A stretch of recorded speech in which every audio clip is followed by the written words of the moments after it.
हमारे खास कार्यक्रम आमने सामने में आज हम आपको एक और नई शख्सियत से मुलाकात कराएंगे जिन्होंने अपने जनपद में अपनी जिम्मेदारी का निर्वहन करते हुए कोविड और साथ ही वैक्सीनेशन का कैसे पालन किया और कैसे सफल उसको बनाया है और अपनी जनपद पंचायतों को यहाँ पर किस तरह से देखभाल करते हैं और वहां के पात्र हितग्राही को यहाँ पर कैसे जागरूक करते हैं। इस मुद्दे को लेकर आज हम जैथरी जनपद सीईओ सतीश कुमार तिवारी से यहाँ पर जो है पहुंचे और सतीश कुमार तिवारी से हमारे जो है स्टेट हेड लतीफ अहमद सिद्दीकी ने खास बातचीत की। क्या कुछ कहा उन्होंने, आज आपको सुनवाते हैं। लतीफ सिद्दीकी, आज हम ऐसे शख्सियत से आपकी मुलाकात कराएंगे और जानने की कोशिश करेंगे कि अपने जनपद क्षेत्र में किस तरह से विकास कार्य किए हैं। इस वक्त मेरे साथ सतीश कुमार तिवारी जी हैं जो जनपद जैतहरी सीईओ साहब हैं और इनसे हम जानेंगे कि सरकार की जो मूलभूत योजनाएं हैं अपने जनपद में किस तरह से लोगों तक पहुंचाते हैं और किस प्रकार से इनकी टीम काम कर रही है। सर, जिस तरह से आप यहाँ पे जनपद में बैठे हुए हैं तो आपकी काफ़ी अच्छी सराहना भी की जा रही है और अपने जनपद क्षेत्र में आपने बहुत अच्छा काम किया है। अगर हम वैक्सीनेशन की बात कर लें या फिर लॉकडाउन के समय जो स्थितियाँ थी, लोगों तक ध्यान पहुंचाना, उन किस तरह से उनकी सेवा देना, तो एक अच्छी पहल आपकी तरफ से थी। तो मैं जानना चाह रहा हूँ कि आप हमारे दर्शकों को बताइए कि आप किस तरह से पूरे काम की एक अच्छी भूमिका निभाते आप नजर आए।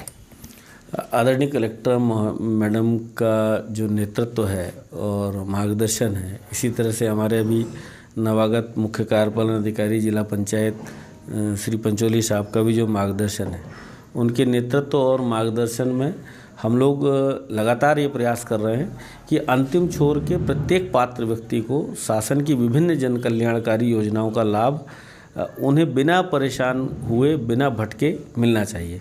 और इसके लिए लगातार सतत रूप से हम लोगों के संपर्क में हैं। लगातार मैं कुछ ऐसे अंतिम छोर के गांवों में जाकर चौपाल भी लगाता हूं, लोगों से चर्चा करता हूं और उनको किस चीज़ शासन की योजनाओं का विधिवत लाभ मिल रहा है, पात्रता यदि है तो इन सब चीज़ों का ध्यान में रखते हैं। और अंतिम हमारा यही प्रयास होता है कि लोगों को भटकना ना पड़े और उनको जो भी पात्रता बनती है उन योजनाओं का लाभ लोगों को बिना परेशान हुए मिले। जिस तरह के सरकार द्वारा बहुत सारी योजनाएं चल रही हैं, पात्र हितग्राही को उसका पूरी तरह से फ़ायदा पहुँचे, लेकिन इस पूरे मामले में कहीं ना कहीं लोग कुछ वंचित भी नज़र आते हैं। तो आप उनको किस तरह से आश्वासन देते हैं कि इसलिए आपको भी ये मौका मिलेगा? लेकिन ये बड़ा अच्छा प्रश्न किया आपने। ये सही है कि बहुत सारे ऐसे लोग मेरे पास आते हैं, मैं उनको बैठालता हूँ, उनकी बात सुनता हूँ और कई बार स्थिति ये होती है कि जिस योजना के लाभ के लिए वो आए हैं वो पात्र होते नहीं हैं। तो मेरा हमेशा ये प्रयास होता है और ऐसा होता भी है कि वो यहाँ से मुस्कुराते हुए जाए। उसको यदि आपने उसकी बात अच्छे से सुन ली, यदि उसको पात्रता नहीं है और लाभ नहीं मिला है, लेकिन फिर भी यदि हम उसकी बात अच्छे से सुन लेते हैं और समाधान कारक उत्तर दे देते हैं तो इसमें भी उसे खुशी मिलती है और वो प्रसन्नचित्त होकर यहाँ से जाता है। तो हमेशा मेरा प्रयास ये होता है कि लोग यदि मेरे पास तक आ रहे हैं, किसी विश्वास और अपेक्षा के साथ आ रहे हैं, तो कम से कम मैं उनको सहज उपलब्ध रहूं। इसलिए किसी भी तरह की यहाँ पर पर्ची की व्यवस्था नहीं है, सीधे लोग आते हैं, मैं उनको बैठालता हूँ, बात करता हूँ, उनकी पूरी बात सुनता हूँ और यदि पात्रता होती है तो तत्काल निराकरण होता है और यदि पात्रता नहीं होती तो उन्हें अच्छे से समाधान कारक उत्तर देके मैं संतुष्ट करके भेजने का प्रयास करता हूँ।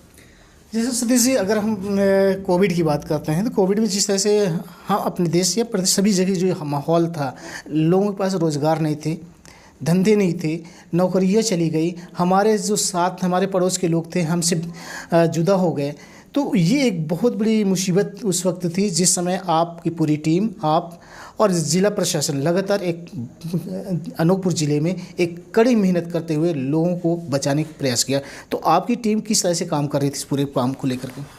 देखिए, निस्संदेह वो एक बहुत बुरा दौर था और आप सभी ने देखा कि हमने जाके तत्काल उन लोगों को क्वारंटाइन करना, रैली निकाल के लोगों को अवेयर करना, रास्तों को बंद करना, कैसे हम उसको वहीं पर सीमित कर दें और ख़त्म कर दें ताकि उसका विस्तार ना हो पाए, वो संक्रमण फैल ना पाए।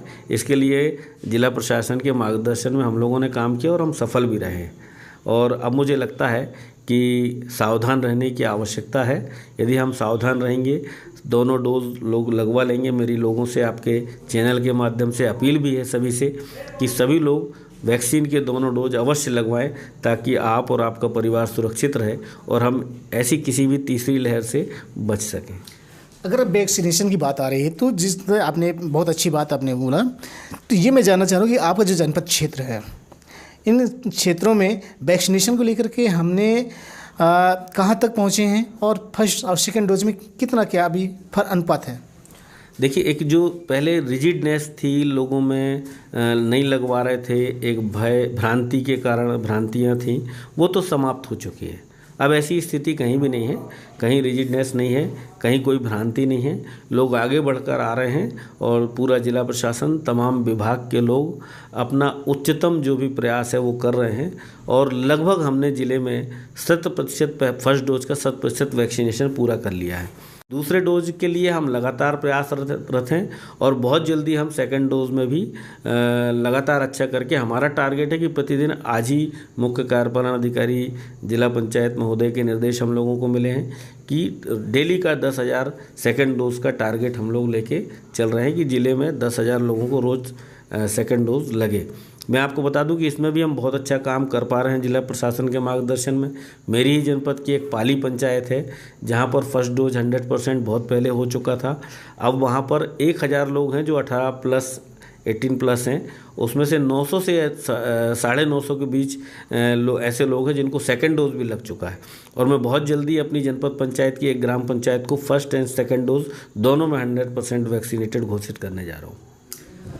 आपने वैक्सीनेशन को लेकर अच्छे कदम उठाए, लेकिन डेंगू जैसी बीमारी से बचने के लिए क्या उपाय आप अपने जनपद क्षेत्र में, अपने पंचायतों में किस तरह से लोगों को जागरूक कर रहे हैं? डेंगू जैसी या अन्य ऐसी संक्रमणकारी बीमारियों की रोकथाम के लिए सबसे बड़ी चीज़ होती है लोगों में अवेयरनेस, जागरूकता का लाना। उसके लिए हम लगातार प्रयास कर रहे हैं ताकि वो अवेयर होंगे तो ऐसी तमाम बीमारियों से भी बचाव सबका हो सकेगा।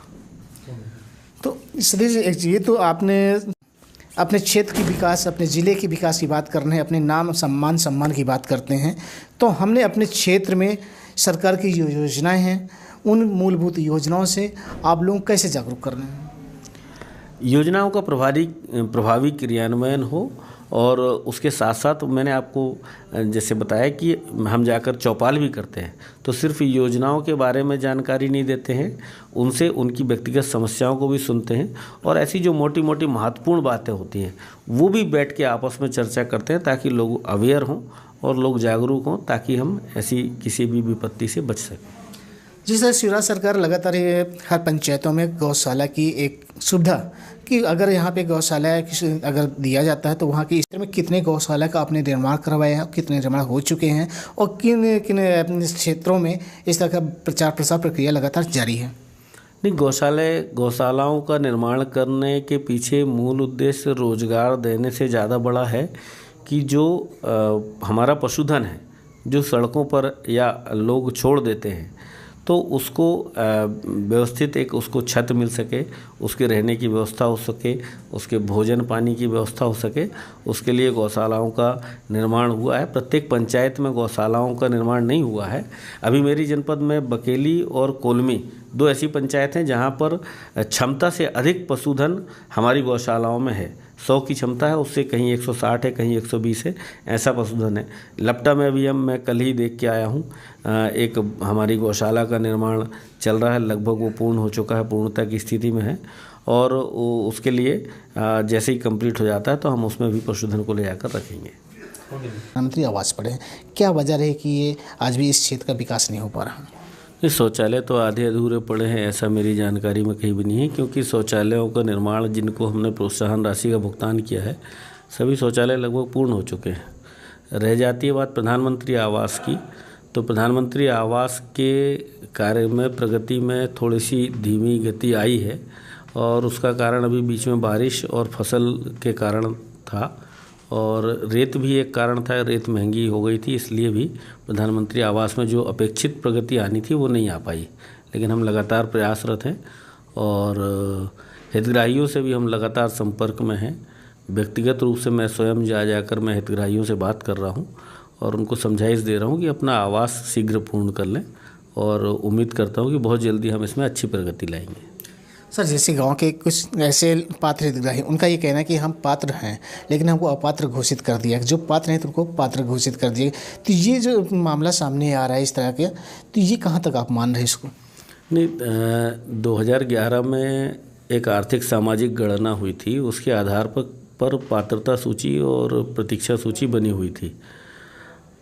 लेकिन SECC डाटा में उसमें उस आर्थिक सामाजिक गणना के आधार पर जो सूची बनी थी जिसमें उनका नाम था, वे सभी पात्र थे। लेकिन इसका कतई आशय ये नहीं है कि सभी को प्रधानमंत्री आवास योजना का लाभ दिया जाना था। उसमें यह था कि आज की स्थिति में जब हम उन्हें स्वीकृत करने जा रहे हैं उस दिनांक को वो पात्रता रखते हैं या नहीं, और 13.18 कॉलम की जानकारी लेके हम आज की तिथि पर जब उन्हें प्रधानमंत्री आवास स्वीकृत करने जाते हैं उस दिनांक में हम देखते हैं कि वो जो मापदंड हैं उन मापदंडों पर पात्रता रखते हैं यदि तो पात्र हैं, अन्यथा अपात्र होते हैं।